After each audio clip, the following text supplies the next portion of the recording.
الشيطان الرجيم بسم الله الرحمن الرحيم قل هو الله أحد الله الصمد لم يلد ولم يولد ولم يكن له كفوا أحد صدق الله العظيم۔ اللہ رب العزت کے کرم، سید الانبیاء، امام الانبیاء حضور حضرت محمد مصطفیٰ احمد مجتبیٰ صلی اللہ علیہ وآلہ وبارک وسلم کی نالین پاک کے تصدق سے آج کی اس بابرکت مبارک محفل میں حاضر ہے۔ دعا ہے کہ اللہ رب العزت ہم سب کی حاضری کو قبول اور منظور فرمائے۔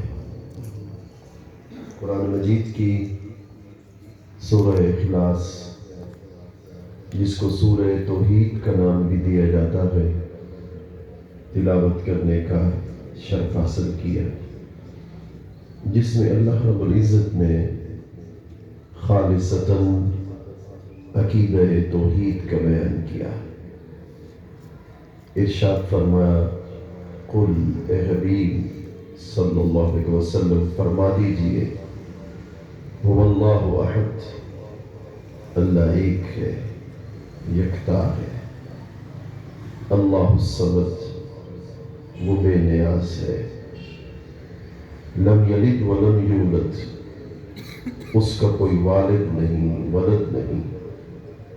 ولم یکن لہ کفوا احد، اس کا کوئی ہمسر نہیں، کوئی ہم پلہ نہیں۔ ساری شانیں اسی کی ہیں۔ سوال پیدا ہوتا ہے، جب عقیدہ توحید تھا، ذکر اس کا تھا، صفات کا بیان اس کا تھا، تو براہ راست لوگوں سے مخاطب ہو جاتا، فرما دیتا، ایھا الناس انی انا اللہ احد، اے لوگوں میں وحدہ لا شریک ہوں، میرے سوا کوئی معبود برحق نہیں۔ عقل یہ تقاضا کرتی ہے کہ جب شان اس کی ہے، توحید اس کی ہے، تو بیان براہ راست لوگوں سے کر دیتا، نہیں کیا۔ فرمایا، قل، شان میری ہے، توحید میری ہے، بیان تیری زبان سے ہوگا، تو فرما دے۔ کیوں؟ دو تین نکات ہیں، بڑی خوبصورت ہیں، جس سے انسان کا ایمان کی روح تازہ ہوتی ہے۔ وجہ یہ تھی کہ اگر وہ براہ راست لوگوں سے مخاطب ہو کے اپنی شان توحید کو بیان کر دیتا، تو لوگ اللہ کا حکم سمجھ کر اس کو مان لیتے۔ وہ یہ چاہتا تھا کہ لوگ اس کی ذات پر اعتبار کریں، اس کی ذات پر اعتماد کریں، اس کی ذات پر اعتبار اور اعتماد کر کے اس کو مان لیتے۔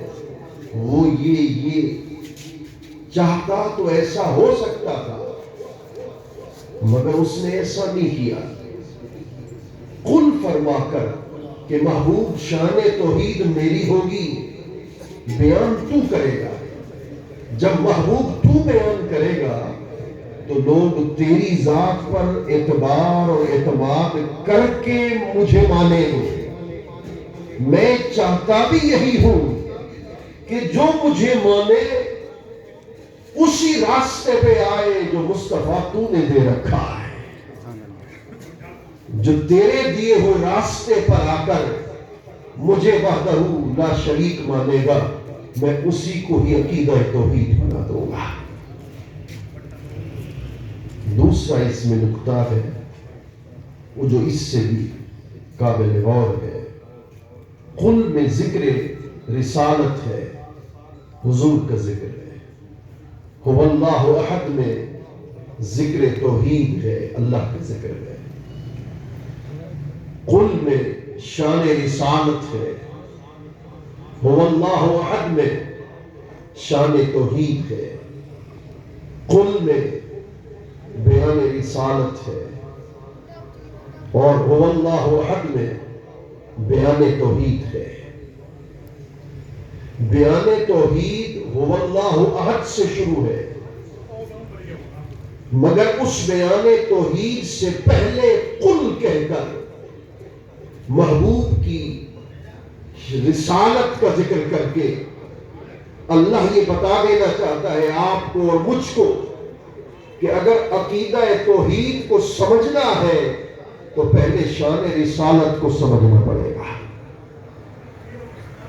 اسی لیے حضرت خواجہ محمد یار فریدی فرما گئے نا، خدا کو ڈٹھو سے محمد دے اولے، کہ اگر اس کو سمجھنا ہے تو پہلے حضور کو سمجھنا ہوگا، اگر اس کو ماننا ہے تو پہلے حضور کو ماننا پڑے گا، اگر اس کی شان کو دیکھنا ہے کہ وہ کیسی شان رکھتا ہے حضور کی شان کو پڑھنا پڑے گا۔ اس لیے فرمایا قل، اے حبیب تو فرما۔ اب پہلی دعوت توحید حضور پیش کرنے جا رہے ہیں، یہ بڑی اس سے بھی تیسرا نقطہ قابل غور ہے۔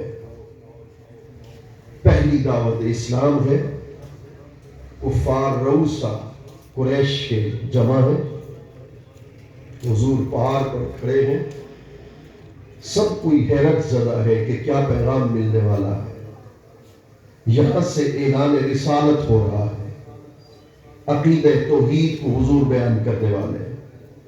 کوئی بت پرست آیا ہے، کوئی آتش پرست آیا ہے، کوئی سورج پرست آیا ہے، سامنے کھڑے ہوئے ہیں، سرکار عقیدہ توحید کو بیان کرنے والے ہیں۔